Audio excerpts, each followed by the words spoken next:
ये थानों से 2 किलोमीटर दूर पहले एक जगह है सीरियो में एक डिंडियाली कैफ़े। जो बताइए आप। डिंडियाली होम स्टे है, पहाड़ी कैफे, जहाँ ऑर्गेनिक खाना और पुरानी चीज़ें रखी हुई हैं। ऑर्गेनिक खाना आपके कैंप में है? जी, कैफे में। कैंपिंग है? कितनी दूर है यहाँ से कैंपिंग? कैंपिंग हमारी 100 मीटर, 100 मीटर। पूरे देवदार की लकड़ी से बनी हुई होती है। जी। उसमें सब फैसिलिटी अवेलेबल होती है? सब होता है, सब। जैसे मैं सर से मिला देता हूँ। सर जी, कोई मिलने जा रही है। ये प्योर महासूर देवता का मंदिर देखिए।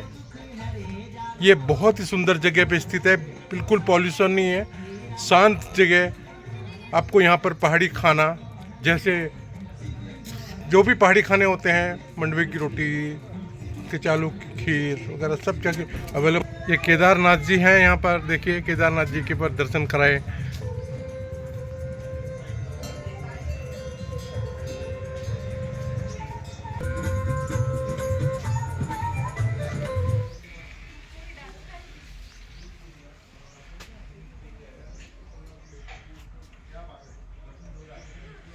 ध्यान अध्यात्म के लिए आप यहाँ पर जा सकते हैं, मेडिटेशन स्पिरिचुअलिटी के लिए। तो माँ करके तो देखो मिशो, नहीं पसंद आया रिटर्न हो जाएगा। पैसा फंस गया तो सामान पिकअप होते ही 5 मिनट में रिफंड आएगा। मतलब नीचे हमारे फर्स्ट फ्लोर के भी है। जी हमारे रूम 17-18 रूम भी और भी है हमारा बगल में। जी। तो अगर स्टे हो तो मैं देखता हूँ। बिल्कुल पहाड़ी कल्चर में देखिए, ये देसी घी भी अवेलेबल है यहाँ पे। पहाड़ी प्रोडक्ट जितने भी हैं आपको मिल जाएंगे।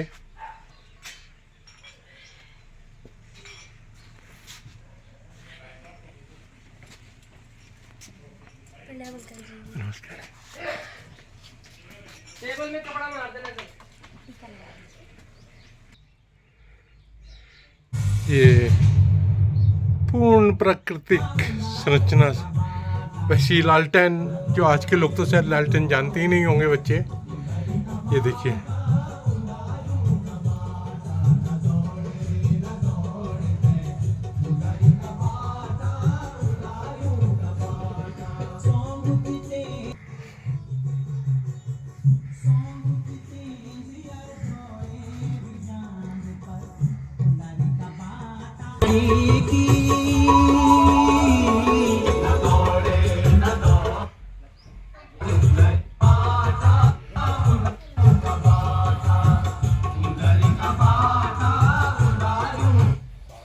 अगले हफ्ते नाना नानी की गोल्डन जुबली है।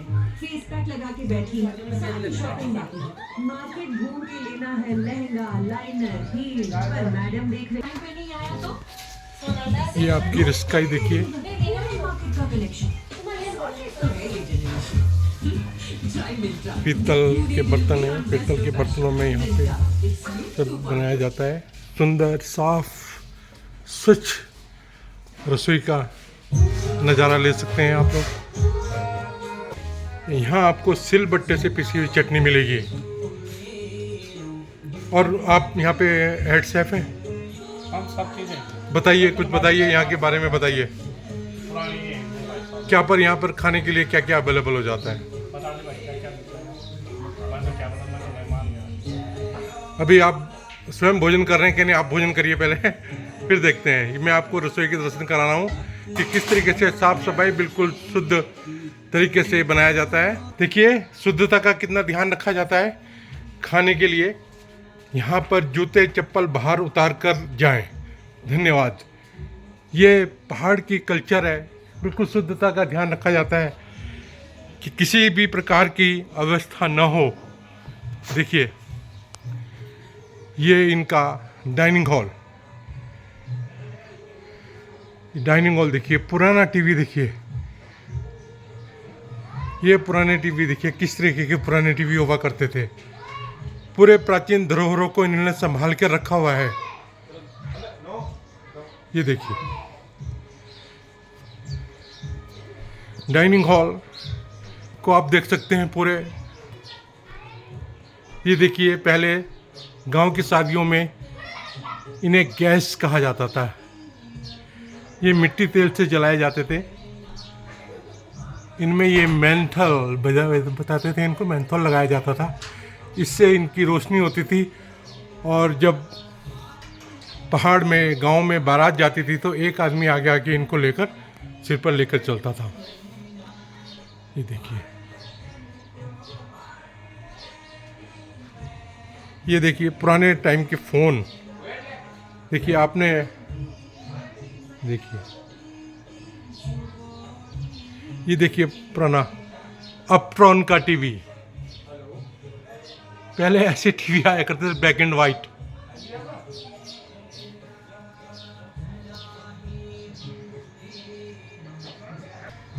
आज कॉम्पैक्ट डिस्क और पेन ड्राइव के ज़माने में आज जी रहे हैं। देखिए, ये कैसेट प्लेयर्स होते थे। पुरानी धरोहर इन्होंने संभाल के रखी हुई है।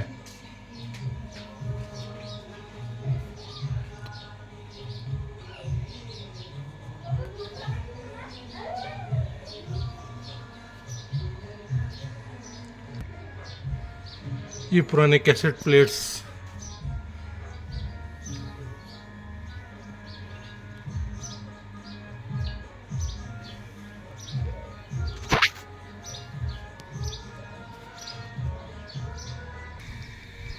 चारों तरफ सुंदर पहाड़ों का नज़ारा।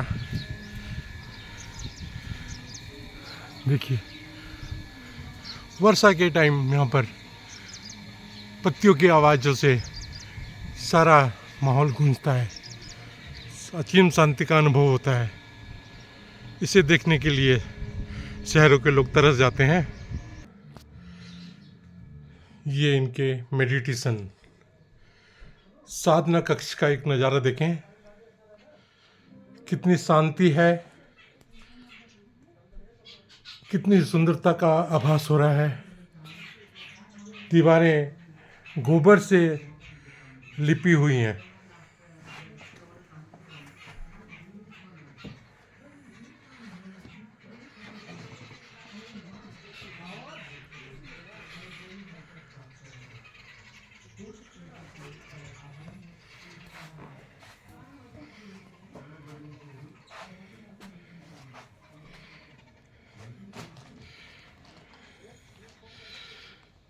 ध्यान केंद्र।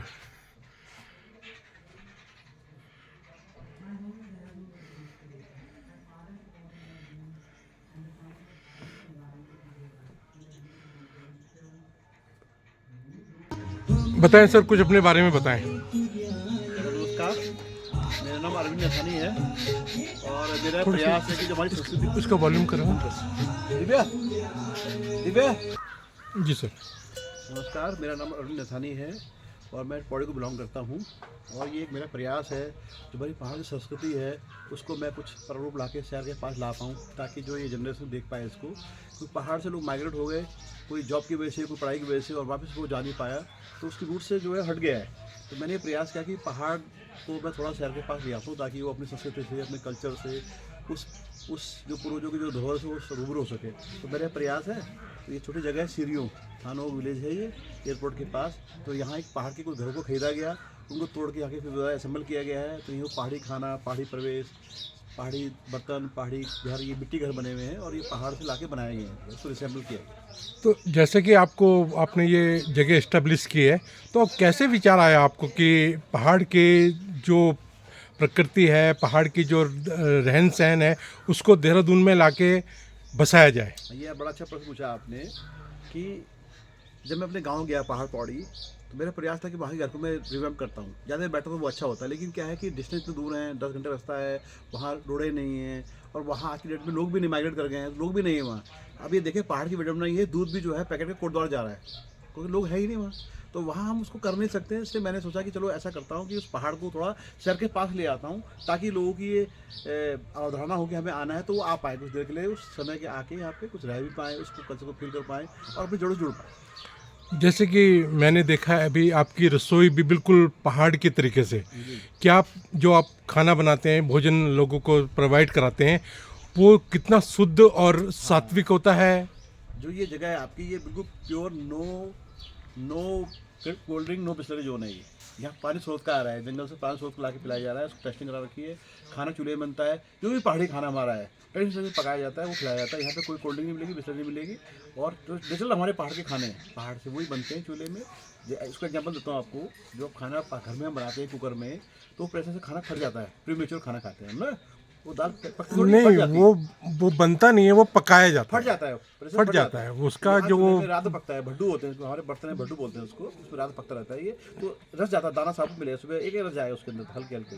तो कोशिश ये है कि लोगों को अपना पारंपरिक पहाड़ी भोजन खिलाया जाए, वो हाइजीन भी हो, हेल्दी भी हो। ये प्रयास जो लोग कहाँ से देखेंगे आप, बर्तन यहाँ कहाँ से के हैं, सारे बर्तन कहाँ से के हैं। कोशिश ये की गई कि उसके मालिक स्वभाव को, एजिटी जो हमारे पूर्वजों की जो धरोहर थी, उसको लोगों तक पहुँचाया जाए। मैंने देखा है जो शहरों में जो हम बर्तन लोग इस्तेमाल करते हैं स्टील के या एल्युमिनियम के, वो उनमें पका हुआ भोजन वाकई शरीर के लिए हानिकारक होता है। डाल सकते हैं गूगल में, आज तो AI आ गया है। बिल्कुल बिल्कुल हानिकारक है सब ना।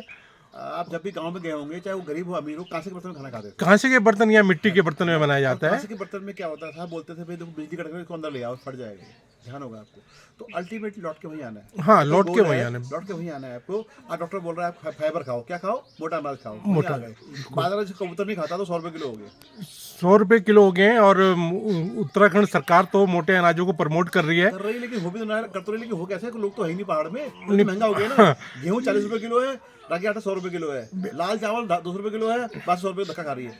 लौट के वहीं आ गए हम, लेकिन लौट के वहीं आ गए। लेकिन ये हमारे शरीर के लिए बहुत अच्छे हैं। गेहूँ तो घातक है ही, गेहूँ तो घातक है ही शरीर के लिए, और बाकी अनाज घातक है। और जो पहाड़ के लोग जाएंगे, आप सिटी से मेहनत मिलेगी आपको ना। अभी शहर की महिला 48 महीनों से आई माँ दर्द हो रहा है, पहाड़ की महिला के चश्मा ने कुछ है, क्योंकि वो ये खा रहे हैं, वो बिल्कुल फाइबर खा रहे हैं। और मेरा ये एक आपसे ये इस बारे में जानकारी चाहिए कि जैसे बाहर के लोग, बाहर के मतलब देश के लोग नीचे से जो आते हैं देहरादून, वो यहाँ आने के बाद ही इन पहाड़ी खानों को ढूंढते हैं, इनके पीछे पागल हैं। तो आप इसके बारे में उन्हें क्या सजेशन करना चाहेंगे? तो आप गूगल में डालेंगे, इसका नाम है Dindiyali home stay, Dindiyali home stay नाम से डालेंगे गूगल में, तो this is the only one authentic pahadi food home stay in Uttarakhand.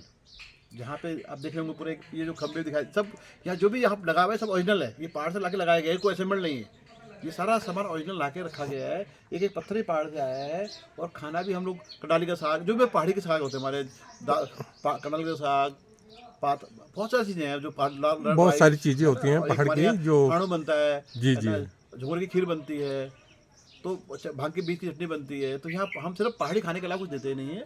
और जो भी यहाँ आना चाहता है, तो ये जगह है डिंडियाली होम स्टे, विलेज सीरियो, थानो गांव, नियर एयरपोर्ट, जोली ग्राउंड के पास डालेंगे, आ जाएगा। तो आप आके यहाँ के आप दिन में भोजन भी कर सकते हैं, रह भी सकते हैं, दोनों व्यवस्था बनाई गई हैं। अगर आप चाहते हैं मिट्टी के घर हैं, अगर आप चाहते हैं कि रह भी सकते हैं, नहीं तो आप दिन में आके इस कल्चर को एक्सप्लोर कर सकते हैं। जैसे हम भी जाते हैं गुजरात स्टेट में, हम कोशिश करते हैं कल्चर एक्सप्लोर किया जाए, खाना खाया जाए। ऐसे ही अगर उत्तराखंड आप आ रहे हैं तो आपका स्वागत है, आप आइए और हमारे कल्चर को आप देखिए, हम लोग कैसे रहते थे, कैसे खाते थे, क्या हमारे खाने थे। एक बात मैं और पूछना चाहता हूँ आपसे, जैसे कि मैंने देखा है कई गांव में जाके देखा कि वहाँ पे लोगों ने रेस्टोरेंट तो पहाड़ी खोल दिए हैं, पहाड़ी नाम रख दिए हैं, लेकिन उनमें वही मोमो और चाउमीन, और कुछ लोग तो मंडवे के मोमो या बनाते हैं। क्या ये सच है? नहीं, बन नहीं सकते, रागी बनेगी नहीं, फट जाएगा वो, बिना मैदे के बनेगा ही नहीं वो। मैदे में स्टार्च होता है, तभी बन पाएगा, तो भी बन पाएगा, आटे का भी नहीं बन पाएगा, आटे का भी नहीं बन पाएगा। क्या है, 100 ग्राम डालते हैं मंडुआ और 80-90% डालते हैं मैदा, काला करने के लिए। आप देखिए पहाड़ी मैगी बेच रहे हैं, कोई मैगी पहाड़ी होती है? नहीं होती ना। तो ये हमारा दुर्भाग्य है। हमें क्या करना चाहिए कि हम अपने कल्चर को, जब हमारे जो दूसरे स्टेट से यहाँ आ रहे हैं, हमारे कल्चर को प्रमोट करने आ रहे हैं, खाने फील करने आ रहे हैं। हम गुजरात जाते हैं, रास्ते जाते हैं, तो वहाँ खाना ढूंढते हैं ना, दाल बाटी ढूंढते हैं, वहाँ चूरमा। बिल्कुल, बाहर के जो लोग आते हैं वो अपने प्रदेश का खाना ढूंढते हैं। हमें यही मेरा प्रयास था, इसलिए हमारे यहाँ कोई और कुछ मिलेगा ही नहीं। आप लोग आने देते नहीं, सिर्फ पहाड़ी खाने कुछ देते नहीं लोग, कोल्ड ड्रिंक नहीं मिले, कुछ मिलेगा ही नहीं। तो नथानी जी, जी, आपका बहुत बहुत धन्यवाद। आपका भी धन्यवाद। मैं इस वीडियो को बिल्कुल अपने चैनल पे डालूंगा, प्रमोट करूंगा, और मेरा विश्वास है कि आपके यहाँ लोग जो शांत वातावरण में रहना चाहते हैं, देहरादून और दिल्ली बम्बई की भीड़ भाड़ से बचकर एक शांत प्रकृति के वातावरण में कुछ दिन गुजारना चाहते हैं, वो आपके इस रेस्टोरेंट इंडियाली में जरूर आए। है ये आध्यात्म और आप कल्चर और नेचर का एक समागम है। ये तीनों चीज़ मिलेगी आपको, स्पिरिचुअली मिलेगी, आपको नेचर मिलेगा, कल्चर मिलेगा, ट्रेडिशन मिलेगा, और एक आप प्रचुरता में एक जंगल के बीच में उस ऑक्सीजन को, उस अच्छे आसमान को, उस बर्ड्स को फील कर पाएंगे। और आपको बहुत धन्यवाद कि आप हमारे प्रयास को आगे पहुंचा रहे हैं, इसके लिए आप भी धन्यवाद पात्र हैं।